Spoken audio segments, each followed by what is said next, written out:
Je pense qu'il faut aller voir aussi autre part avant de s'installer pour avoir un maximum d'expérience aussi. Ça aide pour pouvoir s'installer après. Bienvenue sur le podcast de ceux qui font le lait, un programme proposé par la Fédération nationale des producteurs de lait.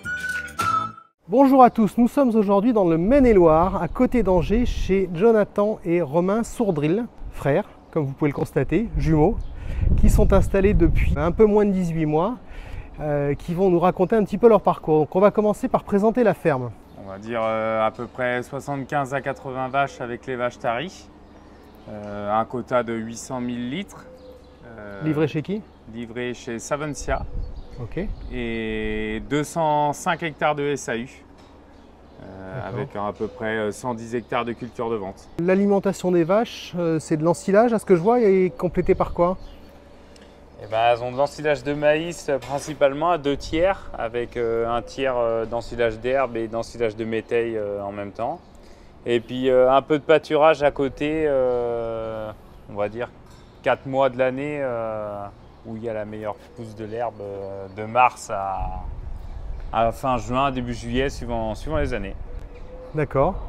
Et je vois qu'il y a du pâturage et j'ai cru entreapercevoir un robot, on va aller voir.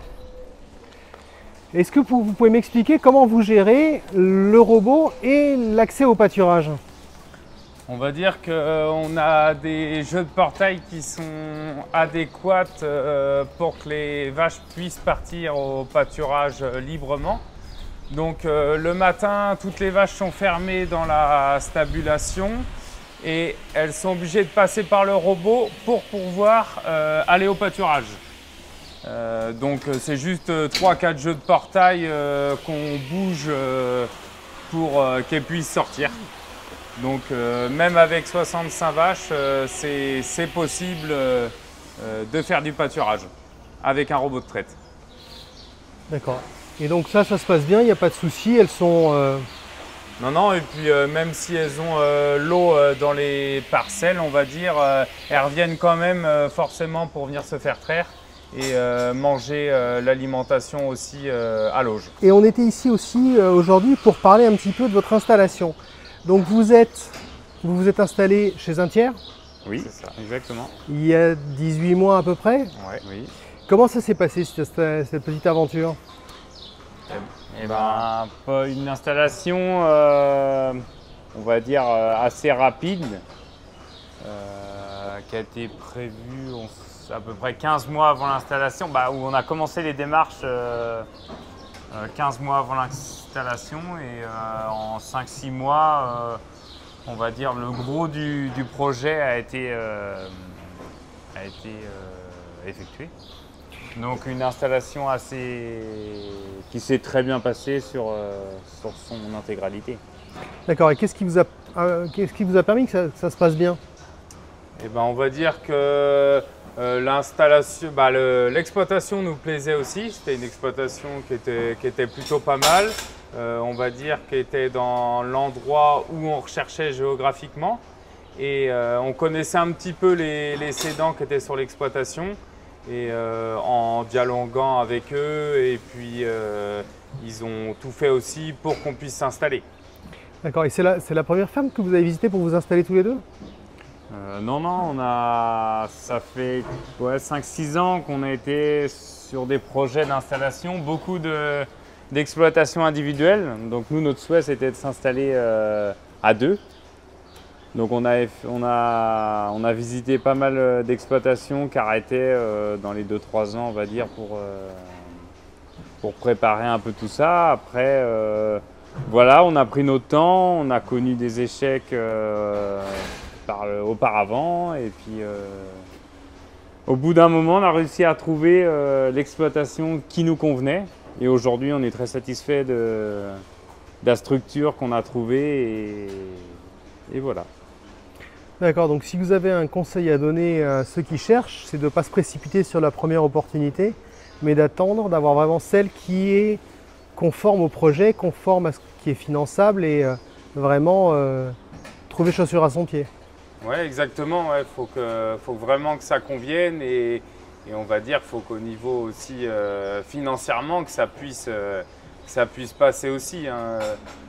On est tombé sur des échecs parce qu'on a voulu reprendre des exploitations où les cédants voulaient vendre, on va dire, trop cher et ça ne serait pas passé aux banques. Donc voilà, si c'est pour s'endetter 50% de son temps sur l'exploitation, ça ne sert à rien. Vaut mieux être patient et puis on finit par trouver au fil du temps.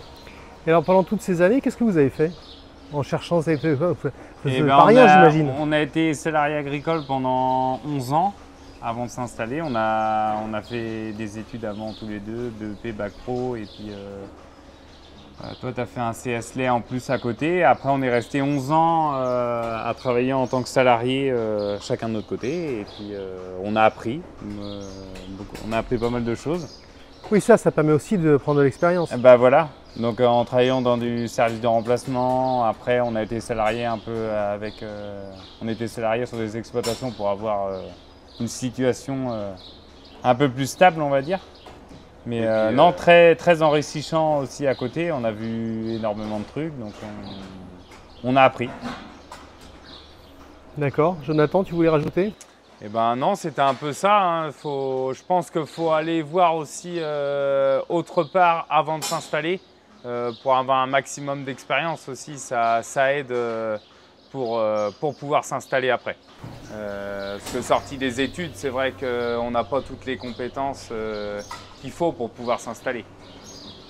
Surtout après, surtout au niveau du boulot, hein. C'est sur le terrain qu'on apprend pour la suite. Ok, je vois que votre étable est quand même très aérée. Vous êtes inquiet pour le réchauffement climatique? Comment vous vivez ça ici dans le Maine-et-Loire? Comment ça se passe? C'est vrai que l'année dernière, en tant que première année d'installation, on a vécu une sécheresse et puis une canicule, c'est vrai, assez importante. Et que ça soit pour nous, que ça soit pour les animaux, c'est vrai que ça devient assez dur. Maintenant, on frôle souvent les 40 degrés l'été, donc c'est un peu compliqué. Là, cette année, on a décidé de faire le choix d'acheter des ventilateurs qui vont être montés là, dans les 15 jours, 3 semaines là, pour aider les animaux aussi à passer ce cap. Avec un système de douche qu'on installe sur toute la rangée de cornadis pour essayer d'humidifier un peu les animaux. J'ai assisté à un colloque justement sur le réchauffement climatique et un intervenant disait que l'un des conseils qu'il fallait absolument donner aux GIA qui s'installaient ou aux jeunes installés même s'ils ne sont pas GIA, c'est de prévoir dans leur plan de financement de départ pratiquement une année de fourrage d'avance. Justement pour être capable de faire face à ces imprévus climatiques qui vont se multiplier. Vous en tant que jeunes installés, qu'est-ce que vous en pensez? On en pense que c'est une très bonne idée. On va dire que nous, en tant que première année d'installation, on a connu une sécheresse.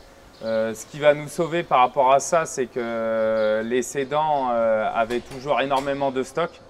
Donc à l'installation, on a récupéré 8 mois de stock. Donc ce qui nous a aidé pour passer l'année 2022 tranquillement, sereinement on va dire. Donc je pense que c'est très important pour les installations GIA et que ce soit pour n'importe qui, hein. Des sécheresses, je pense que maintenant on va en avoir assez régulièrement quand même. Les spécialistes nous disent qu'en définitive, d'ici 15 ans, l'année 2022 sera une année moyenne. Ouais. Puis c'est vrai que tout ce qu'on peut stocker, il ne faut pas hésiter, hein. Je pense par rapport à ça. On va dire, on dort mieux quand on a énormément de stock aussi, hein, que tout acheter. Tu m'étonnes. Ok, bon Jonathan et Romain, je vous remercie pour ces quelques mots. J'espère que ça pourra aider certains confrères lors de leur parcours d'installation. Et à très bientôt. Merci à vous. Merci, au revoir. À très bientôt sur le podcast de Ceux qui font le lait.